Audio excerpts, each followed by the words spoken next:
Assalamualaikum warahmatullahi wabarakatuh, sahabat petani sawit Indonesia.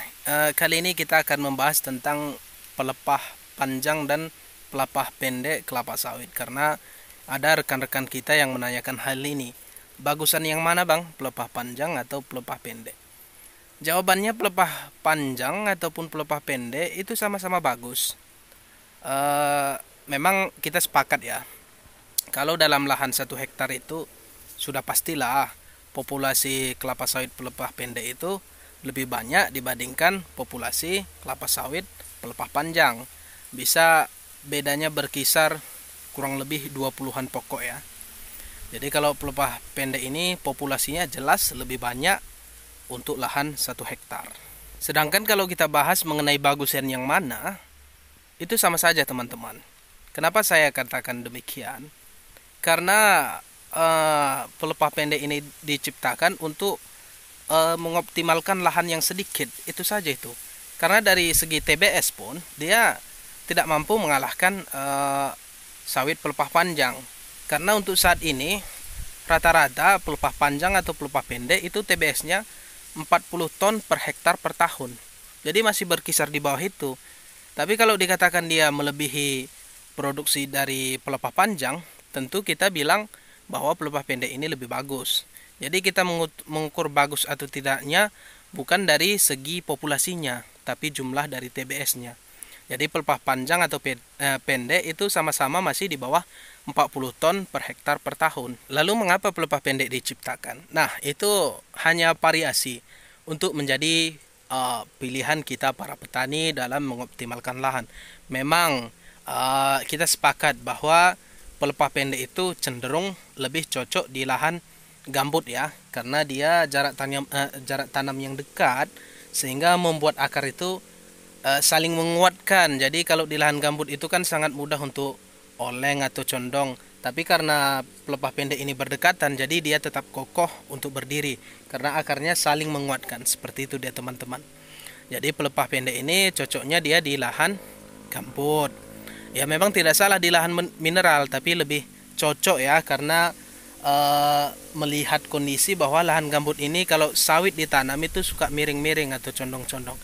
Kemudian mengenai TBS-nya, ini dari teman-teman yang sudah menanam pelepah pendek ya, bahwa pelepah pendek ini memang dia memiliki buah yang banyak, namun cenderung lebih ringan daripada pelepah panjang.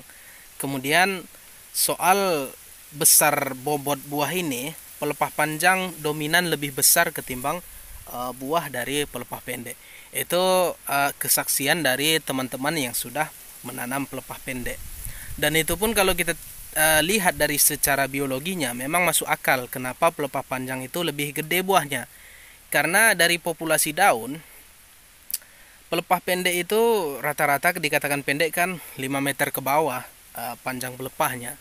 Jadi rata-rata kalau pelepah panjang itu 6 sampai 6,5 meter, beda 1 meter sampai setengah meter lah. Jadi kalau pelepah panjang pasti jumlah daun yang hijau itu lebih banyak, yang lidi-lidi ini, yang hijau-hijau seperti ini. Jadi jumlah daun yang hijau itu lebih banyak menghisap nutrisi yang disinarkan oleh matahari. Sedangkan pelepah pendek tentu daun-daun yang hijau itu lebih sedikit menghisap sinar matahari. Jadi secara biologinya tentu yang lebih banyak menyerap buahnya lebih besar. Itu teori biologinya ya. Karena perbedaan pelepah panjang dan pelepah pendek ini kan hanya di pelepah saja. Kalau pelepah pendek 5 meter ke bawah, pelepah panjang 6 meter ke atas. Itu dia. Kalau soal karakter lain seperti batang, akar, itu sama saja. Kemudian ada satu hal lagi yang perlu teman-teman pertimbangkan ya. Begini. Kalau pelepah pendek ini jumlah populasi sawitnya 1 hektar itu lebih banyak ketimbang pelepah pendek. Jadi otomatis kalau soal pendanaan, perawatan, tentu pelepah pendek ini lebih banyak biaya ketimbang pelepah ketimbang pelepah panjang. Umpamanya, kalau sawit pelepah panjang 1 hektar 100 pokok, jadi buatlah berkisar pupuknya antara 8 sak umpamanya satu merek kan.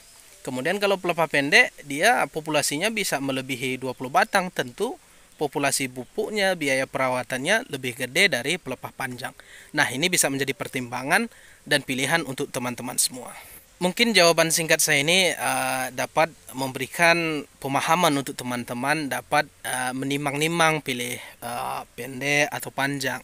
Yang terpenting itu panjang atau pendek sama-sama unggul kalau kita beli dari bibit unggul ya. Jadi teman-teman silahkan pilih sendiri. Terima kasih, sampai jumpa. Wassalamualaikum warahmatullahi wabarakatuh.